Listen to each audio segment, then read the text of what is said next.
Bien. Vamos a describir entonces a qué se refiere el modelo de un gas ideal. Realmente el modelo de gas ideal es una idealización como su nombre lo indica. Nos representa la relación de las variables independientes para un gas. Básicamente el modelo de gas ideal lo vamos a definir. La ecuación general nos dice presión por el volumen del gas es igual al número de moles del gas por la constante universal de los gases ideales por la temperatura del gas. Vamos a ver de dónde surge. Bueno, inicialmente vamos a definir propiamente qué características debe tener un gas ideal. Este es un modelo para describir materia en estado gaseoso a altas temperaturas. Principalmente un gas de cualquier sustancia, ustedes saben que está formado por moléculas. Estas moléculas, si están contenidas en un volumen, siempre se encuentran en movimiento. La teoría cinética de los gases nos dice que un gas se puede representar como moléculas que se encuentran en movimiento aceleradas a cierta velocidad dentro del volumen que está ocupando este gas. Un gas ideal tiene ciertas características con respecto a estas moléculas. Principalmente son las siguientes. En un gas ideal, estas partículas se consideran puntuales, solamente puntos en movimiento sin efectos electromagnéticos. No hay interacciones entre una molécula y otra. Las colisiones entre las moléculas y las paredes son elásticas, es decir, no pierden energía. La energía cinética además es proporcional a la temperatura. Recuerden que esto se puede describir directamente como la cantidad de energía interna del gas. A mayor cantidad de energía interna, mayor movimiento de esas moléculas y por ende mayor temperatura. Los gases se aproximan a un gas ideal cuando son monoatómicos, es decir, de un solo átomo. Por ejemplo, los gases nobles, helio, neón, argón, xenón, que existen de manera monoatómica en un sistema. Además, a presión y temperatura ambiente se pueden considerar ideales los gases monoatómicos. Las moléculas del gas ideal ocupan siempre el mismo volumen a las mismas condiciones de temperatura y presión. Por ejemplo, esto es un dato que proviene de la ley de Avogadro, que la vamos a revisar en esta sesión. Un mol de cualquier gas a condiciones normales de temperatura y presión de cualquier gas ideal ocupa 22.414 litros. Es decir, su volumen molar es 22.414 litros por mol. Esto a condiciones normales de temperatura y presión, que es una presión de una atmósfera y una temperatura de 25 grados centígrados. Los gases que siguen estas leyes o estas características se pueden modelar con esta ecuación. La presión del gas multiplicada por el volumen es igual al número de moles del gas por la constante universal de los gases por la temperatura absoluta T. T es la temperatura medida en grados Kelvin o grados Rankine, dependiendo de los valores de la constante R. La constante R puede tener estos valores, aquí en litro atmósfera sobre mol Kelvin, o en milímetro de mercurio litro entre mol Kelvin. Noten que acá tenemos unidades de presión-volumen entre cantidad de sustancia multiplicada por temperatura. Dimensionalmente ya hemos visto que presión por volumen equivale a energía. Energía dividido por mol y dividido por temperatura. Entonces, para el sistema internacional generalmente es este valor 8.314 joules por mol Kelvin. ¿Cómo podemos determinar si un gas es ideal? existen diferentes cuestiones. Como vimos, en este modelo de gas ideal, las interacciones de las moléculas entre sí son despreciables. Por ejemplo, aquí observen las moléculas rojas. Noten que las moléculas rojas chocan con otras moléculas del mismo gas. Se colocaron rojas solamente para poderlas observar. En un gas ideal, esas colisiones entre moléculas y con las paredes se consideran elásticas. ¿Qué significa colisiones elásticas? Que no pierden energía al chocar unas con otras. En un gas ideal, si perdieran energía, disminuiría su velocidad, disminuiría su energía cinética, entonces disminuiría su temperatura probablemente por esas colisiones. En un gas ideal, esas colisiones se considera que no existen, que las moléculas de ese gas ideal están tan separadas que no chocan entre sí y que recorren un recorrido libre medio muy grande antes de colisionar con las paredes, por ejemplo. En un gas real, esas colisiones sí son significativas. Entonces, un gas ideal no es más que un gas que sigue este modelo. ¿Y por qué sigue este modelo? Porque tiene estas características. Generalmente se puede considerar un gas ideal a bajas presiones y temperaturas aproximadamente ambiente. Vamos a ver de dónde surge este modelo de gas ideal. Aquí yo tengo principalmente identificadas tres variables independientes. Voy a tener presión, volumen y temperatura. Cuando yo quiero fijar las condiciones de un gas, basta con que fije dos de estas variables. Si obtenemos, por ejemplo, el número de grados de libertad, para un gas de un componente y una fase, el número de grados de libertad es 2. Componentes menos fases más 2. Entonces, de estas tres, solamente 2 son independientes. ¿Por qué? Si yo considero, por ejemplo, si yo fijo presión y volumen, automáticamente la temperatura queda definida para una cantidad conocida de gas. Entonces, existen principalmente algunas leyes de los gases a partir de las cuales se planteó este modelo matemático. Vamos a ver cada una. La ley de Boyle, que nos dice que a temperatura constante, la presión es inversamente proporcional al volumen. La ley de Charles aplica a presión constante, el volumen es proporcional a la temperatura. Y la ley de Gay-Lussac, que aplica a volumen constante. Presión es directamente proporcional a la temperatura del gas. La ley combinada de los gases involucra estas tres leyes. Vamos a verlas cada una por separado.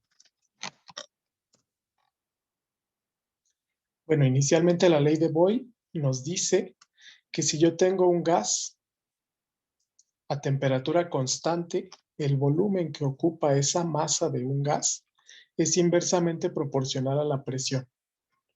Matemáticamente se puede escribir así. O bien, aquí indica proporcionalidad. Volumen es inversamente proporcional a la presión. Si yo quiero eliminar este símbolo de proporcionalidad, aplico una igualdad. Se aplica una igualdad y se coloca una constante. Entonces, esa constante, si yo la despejo, es el producto presión-volumen. Entonces, para cualquier estado en un sistema, ese producto presión-volumen es constante a temperatura constante. Esa es una de las leyes de los gases. ¿A qué se refiere? Básicamente que si yo tengo un gas a una temperatura constante controlada, si yo aumento la presión, el volumen disminuye. Si yo analizara un cambio de estas propiedades a temperatura constante, obtendría este gráfico, por ejemplo. Esta línea, como es a temperatura constante, se le llama isoterma. Líneas de temperatura constante en un gráfico. Si yo represento volumen contra presión, voy a obtener esta tendencia para cualquier gas. Por ejemplo, el volumen de un gas a 40, no dice las unidades, pero pueden ser 40 litros, y una presión de 10, por ejemplo. Aquí la presión debe de estar en kilopascales probablemente. Notemos que a mayor volumen, menor presión. Y a mayor presión, menor volumen del gas. Si graficamos, en cambio, volumen contra la inversa de presión, obtendremos una línea recta. La pendiente de esta línea recta representa la constante de proporcionalidad de la ley de Boyle. Entonces, surge esta ecuación, presión 1, volumen 1 es igual a presión 2, volumen 2 del gas, donde 1 es un estado inicial y 2 es un estado final de ese gas. Otra ley que vamos a ver también se refiere a la ley de Charles. Sobre la ley de Boyle les comentaba que el volumen es inversamente proporcional a la presión. Si yo tengo, por ejemplo, 3 litros de gas en un pistón y le aplico una presión, su volumen disminuye. Si este volumen aumenta, la presión también disminuye. Vamos a ver de manera similar ahora la ley de Charles, postulada por Jacques Charles, un físico. Básicamente nos dice que a presión constante, el volumen ocupado por un gas es proporcional a su temperatura. A mayor temperatura de este gas va a ocupar mayor volumen. Y tiene sentido porque si analizamos la energía cinética de un gas, si aumentamos la temperatura, la velocidad de estas partículas va a aumentar.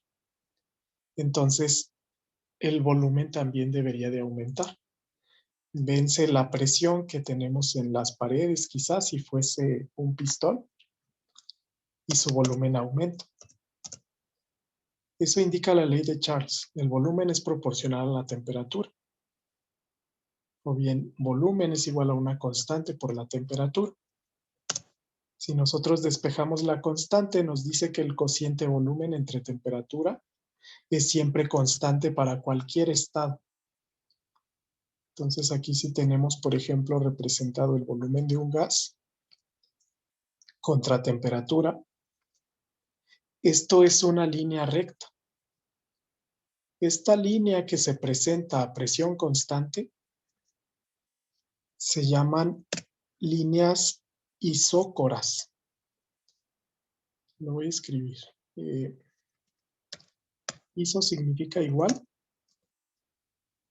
Isócoro significan líneas a presión constante. No, perdón, lo estoy confundiendo con volumen. Se llaman isóbaras. Y un proceso a presión constante se llama isobárico. Proviene de las unidades de bar. Misma presión. Entonces el volumen es proporcional a la temperatura a presión constante.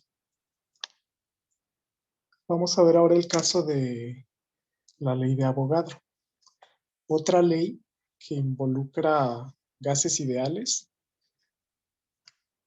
fue planteada por Amadeo Avogadro, un químico, que nos dice que a temperatura y presión y volumen constantes, a temperatura y presión constantes, el volumen ocupado por una muestra de gas es proporcional al número de moles. Básicamente, mientras mayor cantidad de moles tengamos en un recipiente de un gas, va a ocupar mayor volumen. Entonces, el volumen es proporcional al número de moles. Eso es que el volumen molar siempre es constante. Volumen entre moles, este cociente siempre es constante. Si nosotros graficáramos a presión y temperatura constante, volumen contra número de moléculas, obtendríamos una línea recta. La pendiente de esta línea recta es la constante de Avogadro. No es la constante del número de átomos, sino que es el volumen molar de Avogadro. Básicamente a las mismas condiciones de temperatura y presión. Esto lo debo de tener por acá. De ahí surge esta constante. Esta es la constante de Avogadro. Un mol de cualquier sustancia siempre va a ocupar 22.414 litros. Entonces, la ley de Avogadro también se aplica en el modelo de los gases ideales. Otra ley que vamos a mencionar es la ley de Gay-Lussac. Nos dice que a volumen constante, la presión que ejerce un gas en las paredes es proporcional a la temperatura. Básicamente, presión es proporcional a temperatura. Y si yo despejo la constante de proporcionalidad, obtengo esta ecuación. Presión 1 entre temperatura 1 es igual a presión 2 entre temperatura 2. Ahora, si estas líneas en un gráfico presión-volumen a volumen constante se llaman líneas isócoras. Isócoro significa volumen constante. Y un proceso a volumen constante se llama isocórico. Por ejemplo, aquí si graficamos el comportamiento de un gas a volumen constante, esta línea es una isócora, vamos a obtener una línea recta. Y esa línea recta es el cociente de presión entre temperatura. Y es siempre constante. Es la pendiente de esa recta. Entonces, combinando todas estas ecuaciones, la ley de Boyle, la ley de Charles, la ley de Gay-Lussac, esta, se llega precisamente a la ecuación del modelo de los gases ideales. Aquí básicamente todas las constantes se asocian en una constante R. Esa es la constante universal de los gases ideales que ya analizamos. Entonces, de todas estas leyes surgen los valores de la constante universal. Vamos a ver cómo se calcula. Básicamente, la constante universal de los gases, denominada R, se calcula a las condiciones estándar de temperatura y presión, que es una presión de una atmósfera, el volumen molar de Avogadro, 22.414. Este volumen ocupa un mol de sustancia y la temperatura de 25 grados centígrados. Esa es la temperatura de las condiciones normales de temperatura y presión, que son 25 grados centígrados, digamos condiciones ambiente. Entonces, si hacemos esta operación, nos va a dar 0.082057 en unidades de litro atmósfera por mol Kelvin. Este fue el valor original de la constante de los gases ideales. Ya aplicando factores de conversión es posible convertirlo a diferentes sistemas de unidades, como veíamos aquí. Pero de ahí surge de todas estas leyes de los gases, y este es el valor universal, 0.08206 prácticamente, litro atmósfera dividido por mol Kelvin. Entonces este es el modelo del gas ideal que nos va a permitir explicar el comportamiento de gases a bajas presiones. Cuando vimos también la definición de capacidad calorífica, recordamos que las capacidades caloríficas de gases ideales son función de R, de la constante universal. Entonces, CB, capacidad calorífica volumen constante para un gas monoatómico, es 3 medios de R. Para un gas diatómico es 5 medios de R. CP, para un gas monoatómico es 5 medios de R. Y para un gas diatómico es 7 medios de R. Sabiendo que para un gas ideal, la relación de estas constantes es esta. Cp menos Cv es igual a R. O bien Cp es igual a Cv más R. Entonces ya tenemos suficientes herramientas para poder modelar procesos termodinámicos con gases ideales. Esto nos va a poder permitir predecir condiciones de temperatura, presión y no solo eso. Como ya vimos, variables independientes contra funciones. En un gas ideal que yo tengo con dos variables independientes, 2 grados de libertad, por ejemplo, presión, temperatura o volumen molar, si yo fijo dos de ellas, yo puedo calcular energía interna, entalpía, por ejemplo, para la primera ley de la termodinámica, o entropía, energía libre de Gibbs, para la segunda ley de la termodinámica. Con primera ley yo puedo entonces calcular valores de transferencia de calor o de la cantidad de trabajo que puede realizar un gas ideal. Este modelo nos va a servir para predecir todas las propiedades que necesitemos y modelar un sistema en un gas ideal.